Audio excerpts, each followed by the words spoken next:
So Braxton Berrios recently said that getting cut by the Patriots was the best thing to ever happen to him. We're going to talk about it.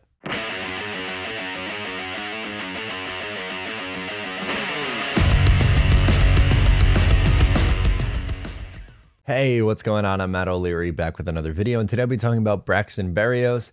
Before we get started today, I just want to mention you can follow on social media at Matt O'Leary NY. If you haven't already, please make sure to check out the Just Jets podcast wherever it is you get your pod, and also bonus Patreon content as well, patreon.com/Matt O'Leary NY. All right, so let's listen to this clip of Braxton Berrios talking about his time with the Patriots and why getting cut was a good thing. Looking back, it's the best thing that ever happened because it really, it felt like the back was against the wall there, and just I kept going, obviously, and found ways to be productive, and obviously in the return game was the first way, and then really wanted to make sure that I was seen as a receiver as well, and really over the last 2 years I've gotten a lot more of those opportunities, and then you marry those opportunities with now being named the first team All-Pro last year as the kick returner. It finally full circle. It's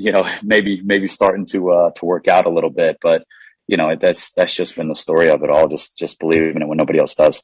Now, more often than not, staying with a team like the New England Patriots, who unfortunately is something that we know all too well, they make the playoffs all the time. They go on these deep runs, winning pedigree. We know the drill. And most people, when they see this clip, they're going to go, LOL, how could you possibly say that getting cut by the Patriots is the best thing to ever happen? And then you go to the Jets. How could that possibly be true?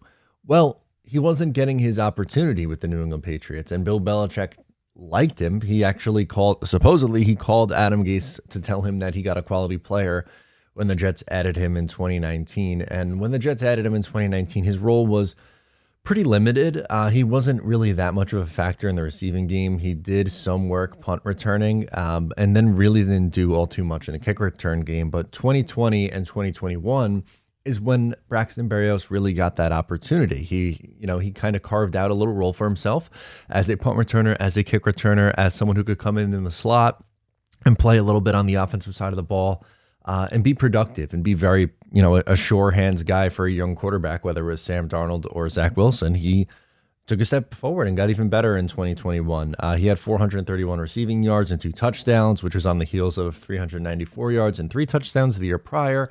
And are those numbers going to really jump off the page at you? No, but he's not someone who's really, was given a starting role, but due to injuries, he came in and played a bigger role than anticipated, I think, each of the last 2 years, and really thrived in the opportunity, so much so that he was an All-Pro as a punt returner and kick returner as a special teams player in 2021.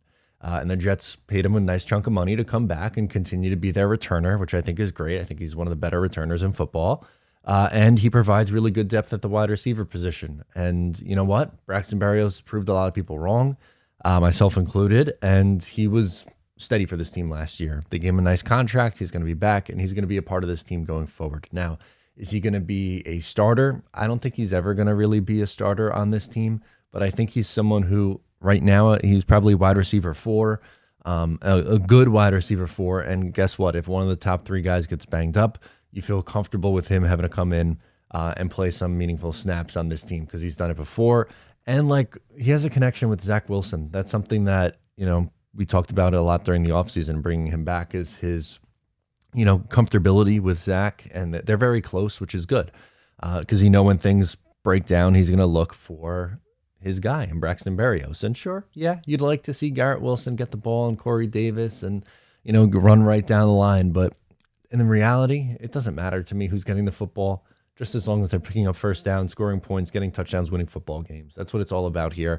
And yeah, it's a little bit strange, I guess, when you take a step back and say, how could getting cut by the Patriots and then having to join the Jets be the best thing to ever happen to somebody? Well, because he got his opportunity. That's why. He wasn't going to get it in New England. Their roster was too deep. And he comes into a Jets team in 2019 they were struggling, and we know what they did in 2020. And now they're on the turnaround, and he's going to be a part of that going forward, and a good role player on that team going forward. So, yeah, I agree with Braxton Berrios. It probably was the best thing for him to get cut because he was never going to get that opportunity in New England. The Jets gave him that chance. kudos to Joe Douglas and Adam Gase too, I guess, for finding him and giving him that opportunity, and it worked out. So let me know what you think about Braxton down in the comments below or on social media. Thank you so much for tuning in. Once again, I'm Matt O'Leary. I'll talk to you next time.